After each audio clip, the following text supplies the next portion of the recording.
Senator right? Do Republicans have the moral high ground? Well, when you talk about the ACA, the Obamacare bill, and the messaging around it, yes. I mean, the subsidies don't actually expire until the end of the year. So kind of making this has to happen now or millions of people will lose their health care today. You know, they're making it seem so scary and so immediate.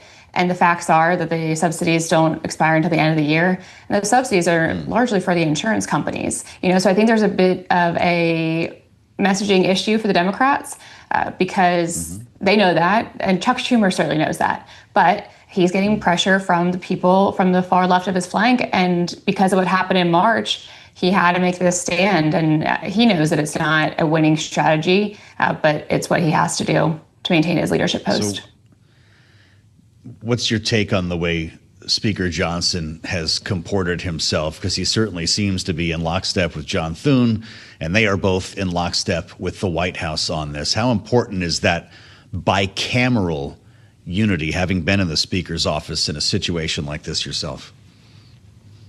It's very important. It's also critical that they maintain a level of seriousness. I was a little bit disappointed with Speaker Johnson's press conference earlier where he said, you know, they're just having fun over there, but it's not a funny matter. Well, that's a very conflicting message because it's not funny to shut down the government and to cost jobs. And what's happening over at the White House, while yes, the strategy of being in lockstep about the plan, about not negotiating to have this clean CR go through and then have conversations about things like the ACA subsidies, that's a separate matter.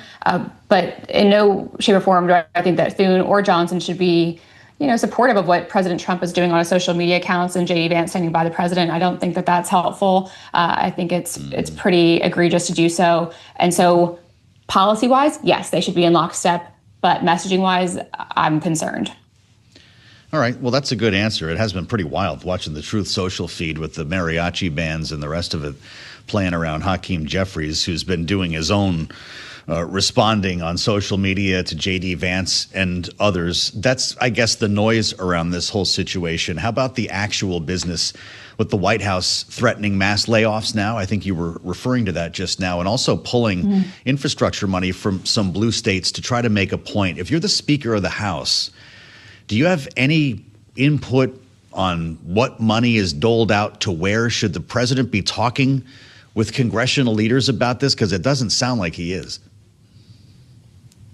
I would say yes, but we're not in normal times when we work with President Trump. He doesn't operate by the rules. And the reason being is that he doesn't necessarily have to. Earlier this year, he scored a very big win with the Supreme Court giving him presidential immunity. And he took that and thought, I can do whatever I want, because in reality, he kind of can. And Mike Johnson has lost a lot of the control that he had when he got that gavel. He really gave it over to President Trump. And, you know, and a lot of times we look at the Senate to kind of be the adult in the room. And I do have hope that Senator John Thune will, you know, regain that, you know, responsibility and really hold firm with it. I actually thought during this whole conversation about, you know, the three things the Democrats went into the shutdown or said that they wanted to avoid a shutdown, you know, the Obamacare subsidies, the Medicare issues in the One Big Beautiful Bill, and then the rescissions issues with President Trump. The third one is probably what they should have gone with, because I do think that the senators feel pretty strongly about their role and their responsibility laid out in the Constitution and what their chamber is supposed to be responsible for. And so they could have had a bigger victory in that sense.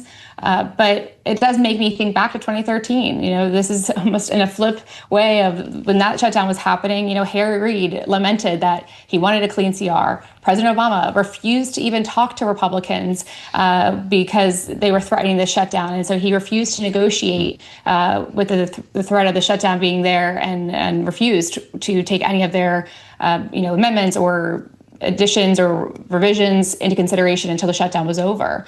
And so I think Democrats know that. And if they look back through history and remember those times, they'll remember that that's how it more or less worked out, was through the Senate. Fascinating. We heard from Hakeem Jeffries this morning. He has been out there to a limited extent, showed up on MSNBC. Here's what the Democratic leader of the House had to say. Listen, we'll sit down in good faith. We need to reopen the government in this Trump Republican government shutdown. And we can find a bipartisan path toward a spending agreement. But that spending agreement has to actually meet the needs of the American people. in terms of their health, their safety, and their economic well-being, particularly as it relates to driving down the high cost of living and lowering healthcare costs, as opposed to driving millions of Americans into medical bankruptcy because of the Republicans' refusal to extend the Affordable Care Act tax credits. Maura, I remember Speaker Boehner going head-to-head with Nancy Pelosi, and it was a clash of the titans on a pretty regular basis on Capitol Hill. How's this Democratic leader doing in this stressful moment in dealing with Mike Johnson? He's been at the White House once. It was the only time he's met with Donald Trump. Should that meeting happen again, or doesn't it matter? I don't know that it's going to necessarily change anything. I do think that the Democrats, and they knew this going into it, they didn't have a plan of how to get out of it. Again, when you have a president that doesn't necessarily care about what happens because he's not impacted by any of it, how do you negotiate with that? How do you negotiate with someone who does not see any issues with making a mockery of you while people are genuinely hurting, while threatening to cut people from the workforce, while relishing in that fact? And Speaker Johnson can say that, Russ Vought and Donald Trump are not enjoying this. That's inaccurate.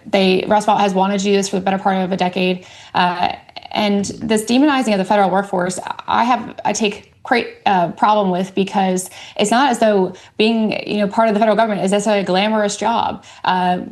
Also, the people who were working for these members, these Senate leaders, Speaker Johnson, President Trump, they are federal workers. And so remembering that they're the ones who are going to hurt from this most immediately. But the longer we keep this government shutdown going, the more it trickles out into hurting everyday Americans, whether you're traveling. There's a whole host of things that we could go into, but I think that they don't have a plan to get out of it. And while their point about the subsidies and the healthcare issues, listen, Obamacare is not a perfect system. It didn't work out the way they hoped it was going to, and that's the reality we're facing. But constantly pushing things to the very end and to the deadlines has got us into these problems more often over the last decade than they should have. And if we just had members of Congress that actually wanted to address these issues in a timelier fashion and not wait until the last minute when your back's up against the wall, then we wouldn't be here. And I think that that's what people should be really harking on is, okay, we have how many weeks until the end of the year? Let's come up with a plan. Let's get out of the shutdown and come up with a plan. Start getting to work. I don't know if you've been to Sea Island Resort, Maura, but this weekend the NRSC has quite the retreat planned. Golf, pickleball, fishing, shooting, drinking wine. Should that be canceled? Would John Boehner have allowed that?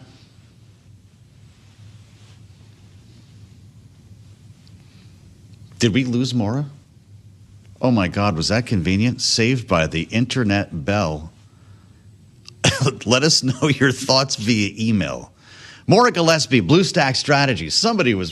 Is she at Sea Island Resort? If you were with us on YouTube, it looked like a pretty nice spot wherever she was. Maybe we can do the show there. I'm Joe Matthew in Washington.